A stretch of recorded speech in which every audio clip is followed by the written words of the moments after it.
দর্শক, এই মুহূর্তে কিন্তু আপনারা দেখতে পাচ্ছেন জাতীয় নাগরিক পার্টির নেতাকর্মীরা স্লোগানে উত্তাল করে তুলেছেন। অর্থাৎ আওয়ামী লীগের যা আগামী 13ই নভেম্বর যে কর্মসূচি রয়েছে, সেই কর্মসূচির বিরুদ্ধে কিন্তু তারা এই মুহূর্তে মিছিল করছেন রাজধানী ঠিক শাহবাগ থেকে।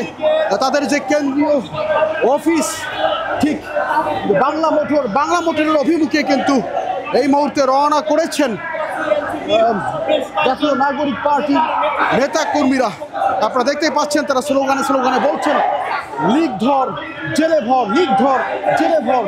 এবং এই মুহূর্তে কিন্তু উত্তাল করে তুলেছেন ঠিক শাহবাগ। জানিয়ে রাখতে চাই, গতকাল থেকে কিন্তু ঢাকা শহরের বেশ কয়েকটি জায়গায়